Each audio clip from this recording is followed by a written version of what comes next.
सुप्रभात बाल मित्रों, आज 2 मई है और अभ्युदयवाणी की रेलगाड़ी एक बार फिर से आपको ले चलने के लिए तैयार है। आपके दोस्त और हमसफर प्रेम वर्मा के साथ आज के रोमांचक, ज्ञानवर्धक और नैतिक शिक्षा से भरपूर एक अद्भुत यात्रा में, जहां हम नए विचारों से प्रेरित होंगे, नई जानकारी हासिल करेंगे और जीवन के मूल्यों को समझेंगे। तो आइए इस सफर की शुरुआत करते हैं आज के प्रेरणादायक सुविचार से। अगर आप महान काम नहीं कर सकते तो छोटे काम महान तरीके से करें। If you can not do great things, do small things in a great way. यदि आप बड़े या चमत्कारिक कार्य नहीं कर पा रहे हैं तो छोटे छोटे कामों को भी पूरी निष्ठा, उत्साह और उत्कृष्टता के साथ करें। दरअसल महानता किसी कार्य के आकार में नहीं, बल्कि उसे करने के तरीके और समर्पण में छिपी होती है। जीवन में हर व्यक्ति के पास संसाधन, अवसर या क्षमता एक जैसी नहीं होती, लेकिन कोई भी छोटा काम यदि ईमानदारी और मेहनत से किया जाए तो वह असाधारण परिणाम दे सकता है। उदाहरण के लिए, एक गांव का शिक्षक यदि सीमित संसाधनों में भी बच्चों को पूरे मन से पढ़ाए तो वह पूरी पीढ़ी का भविष्य बदल सकता है। ये कथन हमें सिखाता है कि सफलता का रास्ता बड़े लक्ष्य से नहीं, बल्कि छोटे प्रयासों को बड़े जज्बे के साथ करने से निकलता है। अगर हम अपनी वर्तमान स्थिति में जो कर सकते हैं उसे पूरी गुणवत्ता और समर्पण के साथ करें तो वही काम एक दिन महानता की मिसाल बन जाता है। अभ्युदयवाणी में अब जानते हैं आज का अंग्रेजी शब्द, जो है अकॉर्डिंग। ACCORDING।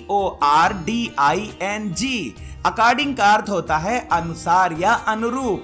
उदाहरण के लिए, according to the news the event has been postponed. समाचार के अनुसार कार्यक्रम स्थगित कर दिया गया है। आगे बढ़ते हैं इस सफर में और आनंद लेते हैं आज की पहेली का। 5 अक्षर का मेरा नाम, उल्टा पुल्टा एक समान। इस पहेली का जवाब है मलयालम। अब अगला स्टेशन है आज का इतिहास।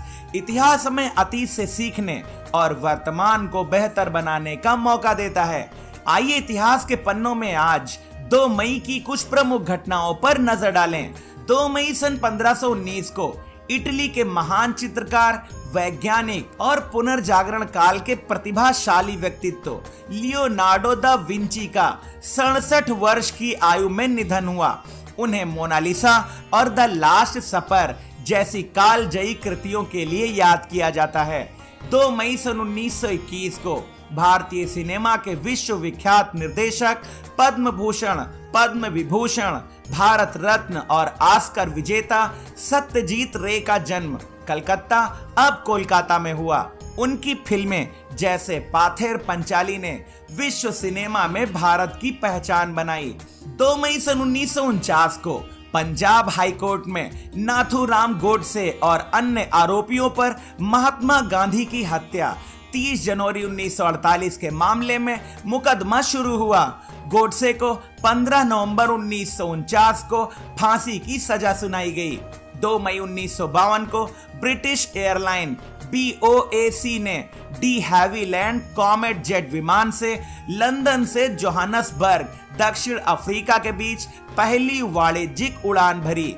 2 मई 1968 को भारत की लोकसभा ने लोक भविष्य निधि अधिनियम 1968 को मंजूरी दी, जिसने दीर्घकालिक बचत योजना पब्लिक प्रोविडेंट फंड PPF की नींव रखी। यह योजना आम नागरिकों के लिए वित्तीय सुरक्षा का आधार बनी। 2 मई 1986 को अमेरिकी खोजकर्ता एन बैंक्रॉफ्ट ने उत्तरी ध्रुव तक पैदल यात्रा कर इतिहास रच दिया। अभ्युदयवाणी की अगली कड़ी प्रेरक व्यक्तित्व में आज हम जानेंगे इतिहास के सबसे महान चित्रकारों में से एक लियोनार्डो दा विंची के बारे में। लियोनार्डो दा विंची ने पुनर्जागरण काल में कला, विज्ञान, इंजीनियरिंग, शरीर रचना विज्ञान और आविष्कारों के क्षेत्र में अमिट छाप छोड़ी। इटली के विंची शहर में जन्मे लियोनार्डो ने अपनी रचनाओं के माध्यम से मानवीय सृजनशीलता की सीमाओं को पुनर्परिभाषित किया। उनकी 2 सर्वाधिक प्रसिद्ध कृतियां मोनालिसा और द लास्ट सपर कला जगत के इतिहास में अद्वितीय मानी जाती हैं।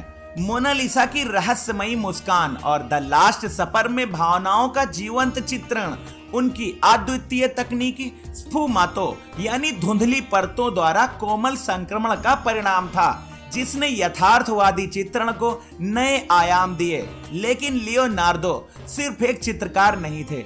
उनकी नोटबुक्स में मानव शरीर की विस्तृत ड्राइंग्स, हेलीकॉप्टर और टैंक जैसे आविष्कारों के खाके और प्रकाश छाया के वैज्ञानिक अध्ययन मिलते हैं। हालांकि उनके कई आविष्कार उनके जीवन काल में कागजों तक ही सीमित रहे, पर उनकी दूरदर्शिता ने आधुनिक तकनीक को प्रेरित किया। लियोनार्डो की विरासत आज भी कलाकारों, वैज्ञानिकों और दार्शनिकों को प्रेरित करती है। अभ्युदयवाणी के दैनिक विशेष में अब हम जानेंगे 2 मई को मनाए जाने वाले विश्व टूना दिवस के बारे में। विश्व टूना दिवस प्रतिवर्ष 2 मई को मनाया जाता है। इस दिवस को मनाने का मुख्य उद्देश्य दुनिया भर में टूना मछली के महत्व के बारे में जागरूकता बढ़ाना और इसके संरक्षण की आवश्यकता पर जोर देना है।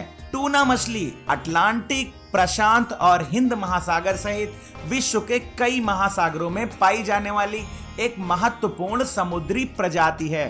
टूना न केवल वैश्विक खाद्य सुरक्षा के लिए महत्वपूर्ण है, बल्कि यह कई देशों, विशेषकर विकासशील देशों और छोटे द्वीपीय राष्ट्रों की अर्थव्यवस्था का एक अभिन्न अंग भी है।